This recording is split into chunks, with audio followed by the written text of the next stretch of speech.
right, we're going to continue with our post-race media availabilities for today's Crown Royal presents the Combat Wounded Coalition 400 at the Brickyard. We are now joined by our race-winning crew chief, Adam Stevens, with the number 18 Skittles Toyota. Adam, why don't you just take us what it was like up on the pit box for those last couple of restarts? I tell you, those last couple of restarts were not much fun from my perspective. When you have four tires lined up a couple rows behind you, you just don't know what's going to happen. And the way people were racing each other and crashing and stuff falling off the cars, I didn't know how many restarts we were going to have. So fuel started to be a concern. It wasn't at the number of laps we run, but man, a few more, and it could have got ugly for sure. But it's really enjoyable to put a car that's that fast on the track and be able to come home with a trophy. All right, we'll now open up to questions for Adam. Please state your name and affiliation when we get the microphone. We'll start with Bruce. Bruce Martin with Speed Sport Magazine and Autosport Magazine. How do you describe how a driver like Kyle Busch can just come in here and completely own the weekend in both series? Have you ever had a car that's been prepared this well that was just that much faster than everybody else? Yeah, you know, I don't think I have. And to be honest with you, practice Friday, I didn't see that kind of speed. You know, I felt like we were good, but there were another 5 or 6 cars that could run with us, and it was going to be who made the best adjustments to who was going to really get out there and lead the laps and win the race. But even on top of that, the pit strategy can get really jumbled up, and you know, the best car doesn't always win. But, you know, I think what leads to having a dominating car at Indy is we only come here once a year, and this track isn't like any other place. And he takes every opportunity to race when he comes here. So he's got a lot more laps around this place than maybe some others. And, you know, the speed in all the Gibbs cars is a testament to everybody at JGR and Toyota. You know, we got a lot of dedicated people that work really hard to give us the best stuff, and it's up to us guys at the racetrack to execute. But you know, Kyle's special. And every once in a while, you'll see somebody that their natural tendency to drive a racetrack fits the racetrack. You know, you've seen that from maybe Harvick at Atlanta at times, and maybe Brad at Kentucky, certainly before the repave. And I think we're seeing it now out of KB, that really what he wants to do with the car is the fastest way around, and maybe what other guys want to do isn't the fastest way around. And that gives him another level of feedback that lets us dial his car in for him. All right, we are also joined by our race-winning car owner, Joe Gibbs from Joe Gibbs Racing. Coach, obviously a pretty strong day for Joe Gibbs Racing overall, 3 cars in the top 4. In addition to this being Kyle's 4th win of the season, for Matt, it's his 11th top 10 finish in 17 races here at Indianapolis, and 9th top 10 finish this year. Can you talk a little bit about the team? Yeah, I got to say, just thrilled to be a part of this. It takes a total team effort. Adam will tell you that. Everybody back home, I wish they could be here. They worked so hard to get us here and get the cars to the point where we can race them. I just really appreciate today, Adam, Kyle. It was a great team effort. Everybody on the pit crew, over the wall. And we love coming here. And it's a huge deal for us because our sponsors love this place. I went to a lot of hospitalities today. We had FedEx here. And we have Mars here. So this history here is a huge deal. We love coming here, and I really appreciate all of our partners. As I say all the time, the thing that's different about this sport, you got to have great partnerships with your sponsors to be able to race.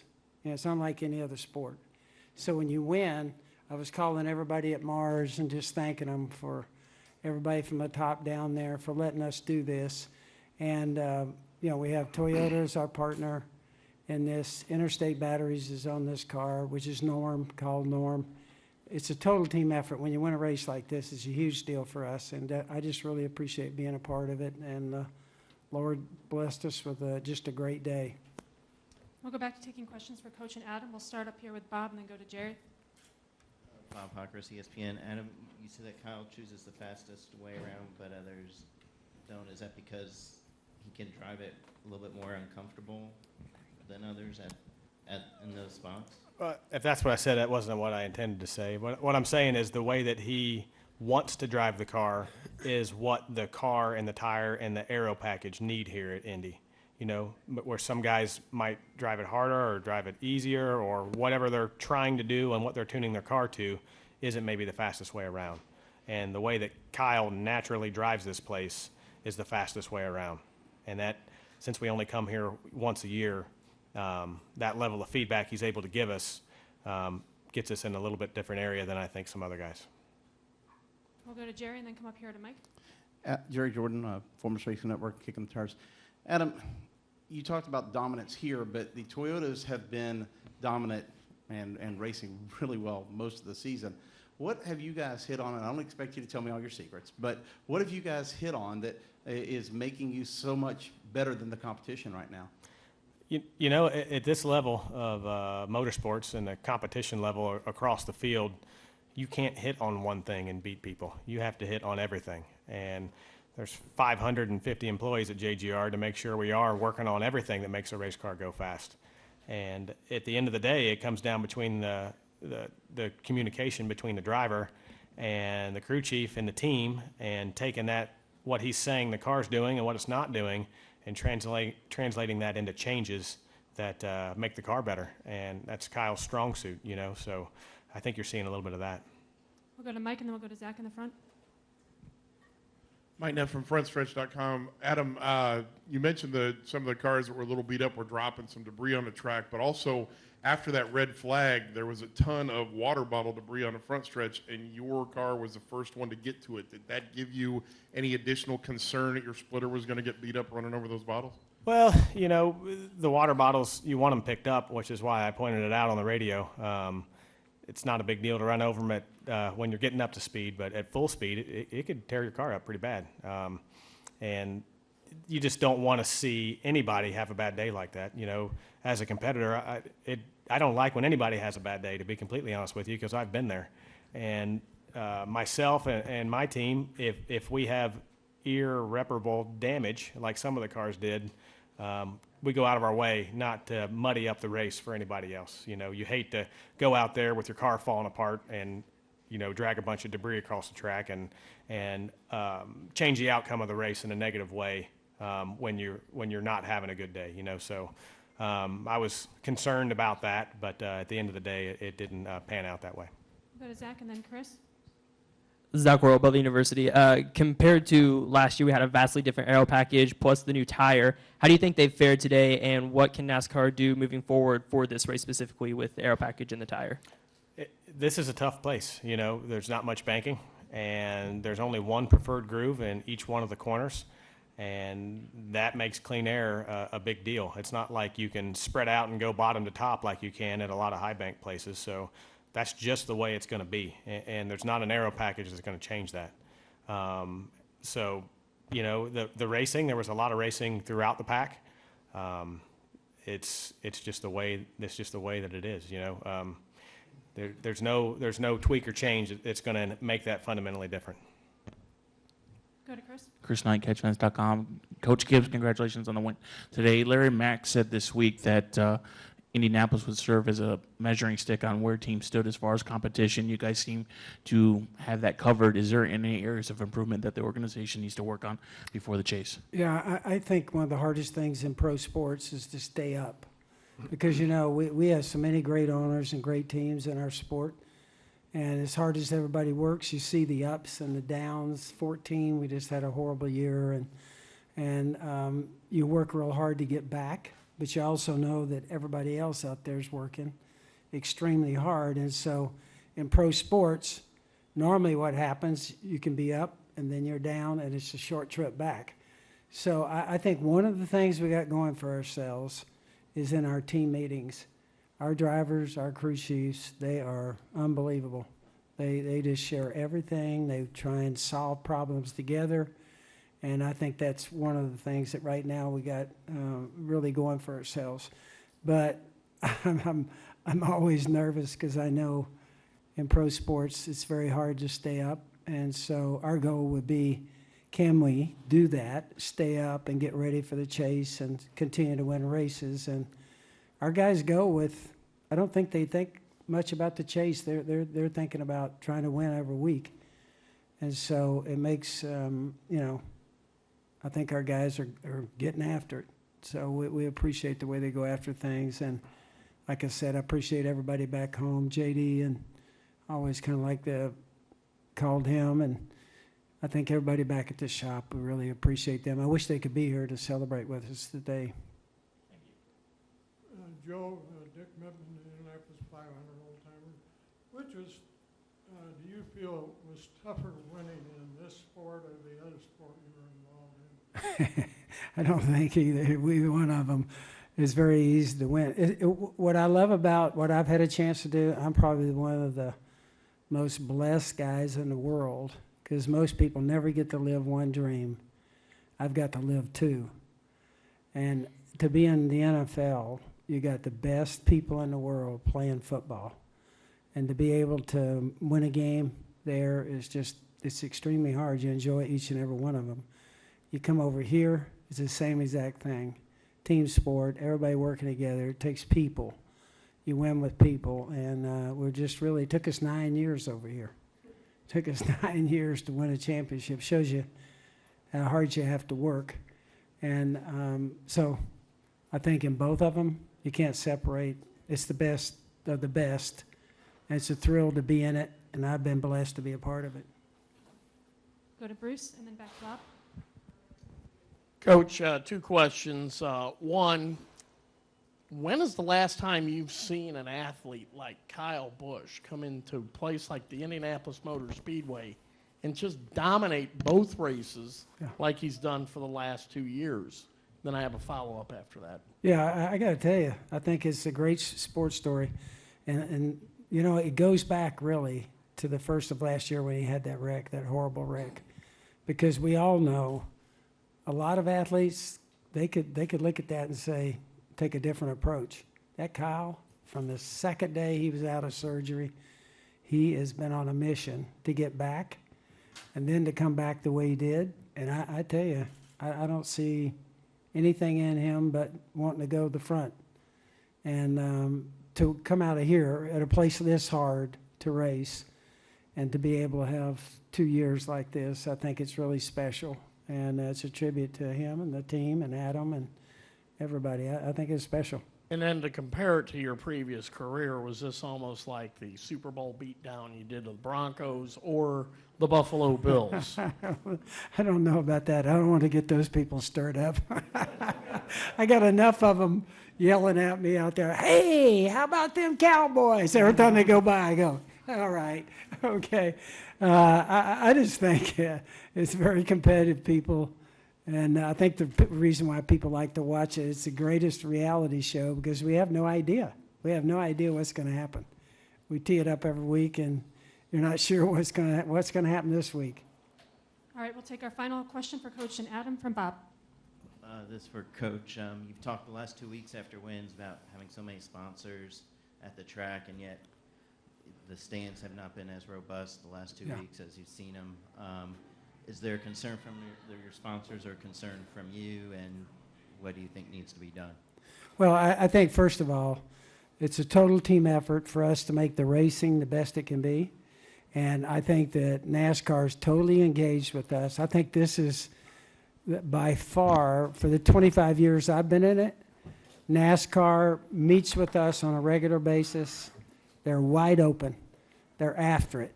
And all the things that we got to do, reaching millennials, the social media, we're blowing it up pretty good in social media.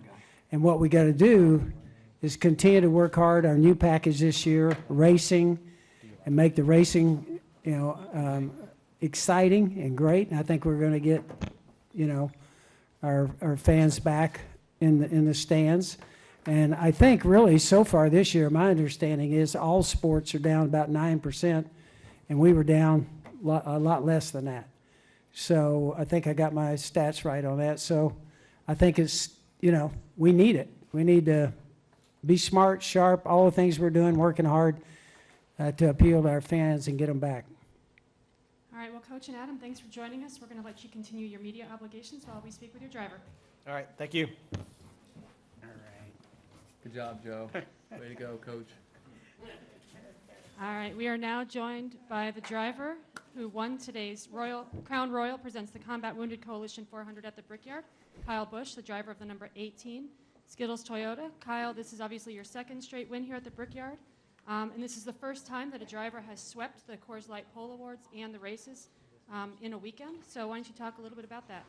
Yeah, it's just a great weekend for us, and such a special weekend too. Being able to win a Brickyard 400 and have that opportunity come to our way last year, and then to be able to back it up and win again here this weekend was special in its own right, you know. And then to add in the fact that we sat on both poles and we were able to win the Xfinity race yesterday and the Sprint Cup race today, and do a sweep of the weekend 2 years in a row. That's something that probably doesn't come along very often. So I just can't say enough about the whole group of guys and people that are around us, around me and Adam and Joe, with our opportunities that we've got with having fast race cars and Toyota support, M&M support, NOS Energy drink support, and it's just been fun. So, you know, we kind of had a down month there through the month of June and July, June especially, and July is kind of picking back up a little bit. So it's cool to come here and sit on the pole and win the race. That's just really special here at Indy. All right, we're going to open up to questions for Kyle. Please state your name and affiliation when you get the microphone. Kurt Cavan, Indianapolis Star. Let's talk about those restarts. I mean, you're the king of the restarts in this series, and that's probably what won this race. And you had to do it over and over and over again. Yeah, the repeatability there was something I wasn't looking forward to. You know, I didn't want one, let alone 5 of them, however many there were, you know. So when that caution came out with, I don't know, 10, 11 to go, whatever it was, you know, that was sort of the kick in the caboodle for me, that I just didn't want to see that. You know, we just wanted to have the race go green to the end. We had a really good long run car, so I felt like we'd be able to hold off those guys behind us. And you know, then we had all those restarts, and you never know what's going to happen on restarts. There's a lot of gamesmanship that kind of gets played, and there was a little bit of back and forth a little bit with the guys in the different grooves. And I remember, I think I had Kenza to my outside, I had Truex to my outside, I think I had Carl to my outside, you know, so, and then Joey Logano to my outside. So there was a lot of different characters that we had to deal with on the restarts. So just glad that everything worked out for us, and we were able to carry good speed down a straightaway. And getting into turn one, I was always kind of nosed ahead, where I felt like I could run the groove and the speed that I needed to run, and focus on being able to hit my marks in turn two and just kind of set sail each time. We're going to go to Bob and then to Bruce. Bob Pockers, ESPN. You talked about not kind of wanting to see those restarts, and you know, a little bit of debris, and the caution comes out. How bitter of a pill would this have been if you had lost it on any one of those last restarts? Yeah, no doubt. You know, we lost last week's because there was a debris caution with 40 to go. So it gets frustrating sometimes when you see those cautions and you're not quite sure why. So certainly, you know, obviously NASCAR felt there was something out there that they needed to go take care of and handle and get off the racing surface. But, you know, it's a double-edged sword. You know, sometimes there may be something out there and you want that caution to come out, and other times there may be nothing and you don't need that caution. So it goes both ways, and this sport's long enough, I've been here long enough, that those things kind of go full circle. You just got to take them when they come to you, make the most of your opportunities, and thankfully we were the leader. We had, you know, the race in our hands, that we can manipulate the restarts how I needed to and make sure that I did everything in my power to keep everybody behind me. And that's what Kenseth did last week. He had that number one spot and was able to do the same thing last week. So, you know, each and every week it's power to the leader. That's what we've all kind of asked for with this bigger restart zone and stuff too. So, you know, when you are the race leader, that you've earned that right to restart how you want. Bruce Martin with Speed Sport Magazine and Autosport Magazine, as well as Autosport.com. Admittedly, you used to come here and struggle, and you didn't know why, but the last 2 years you virtually owned both races. What has clicked for you? Has there been something that just kind of, was there an aha moment to this place where you finally figured it out? Not really. I think, I want to say I kind of figured it out actually the couple years before that. I think I had a couple second places, maybe even a third place finish in there. And the guys that beat us on those days were just lights out, just stupid faster than us. And it was like, man, how are they that fast? Well, I finally got one of those here today, you know. We were lights out and just that fast. So it felt pretty good to be up front. And obviously you got to do everything in your power to not screw it up. So, you know, I can imagine if I would have won any of those races beforehand and beat one of those guys with the super fast cars, how they would have felt, because I know how I would have felt here today. But, you know, certainly I feel like I have gotten better here over the years, and I just feel like it wasn't the last 2 years. I feel like it was probably the last 4 or 5. We'll come up here to the front. Hi, Kyle. Rob Peters of the Indianapolis Star. Now that you've officially swept the weekend 2 years in a row, you pretty much own this place on the Cup side and in the Xfinity side. Does this kind of make you want to run the 500, maybe, to follow in your brother's footsteps? Well, I won't be following in his footsteps. I'll be doing my own footsteps. So, you know, it certainly may open up some avenues. I'm not sure, but there's some people out there that have expressed some interest to me. So we'll see where things kind of go. But obviously, my focus is on the Sprint Cup Series and what I'm doing here, and being able to win races with M&Ms and Skittles, Interstate Batteries, and NOS Energy Drink on the Xfinity side too. So, having fun with what I'm doing right now, and we'll see if something is able to line up. Then there's a possibility, but you know, I probably wouldn't put too good of chances on that. I'm going to go to Mike and then Chris. Mike Neff from frontstretch.com. Kyle, Adam said when you unloaded, he knew the car was fast, but he didn't know it was that fast. At what point between Friday and Saturday did you realize it was that fast? We made some changes to it a lot during the first practice, and then I got in that little skirmish with Patrick Carpentier in turn 2. And then I just told Adam what more I needed. You know, some changes that we made already were really good. We just needed to go more in that direction. And again, I told him again last night some of the same things. You know, I just felt like the feel that I was getting, it kept getting more vivid to me of what I wanted to feel in the car going through the corners, instead of just feeling numb and just making laps. You know, I could actually steer the car, and you could feel the front tires bite and do what they needed to do for you. So when you get those sort of feelings as a driver, you're just like, oh yeah, that's really nice. You know, so. You put all that to good use, and keep talking to your crew chief about changes that make sense and do good things for you, and you keep going that direction. So it was definitely during second practice on Friday I knew we had a really good car. Go to Chris. Chris Knight, catchfans.com. Congratulations, Kyle. Thanks. 23-year record was broken today with you leading the most laps in Indianapolis Motor Speedway history at 149 laps led. A, what does it mean to keep setting new records in the sport? And B, have you ever had this dominant of a car at Indy that you can remember in your entire career? No, I've never had a dominant car like this at Indy. I think back to maybe having dominant cars like this elsewhere, and Bristol comes to mind a few times, you know. But obviously this is just a special day and a special car. So I'm not sure I can get this one from Joe to put in my showcase, but we'll see what happens. I'm sure we'll still keep using this one for the remainder of the year. It's that good. But you know, I think with the way that cars are built today, they have a short shelf life. You know, they only make it about 3 races, if that. And so we'll see what all comes down. But having that fast a car here was pretty cool. Dick Mittman, Indianapolis, old-timers.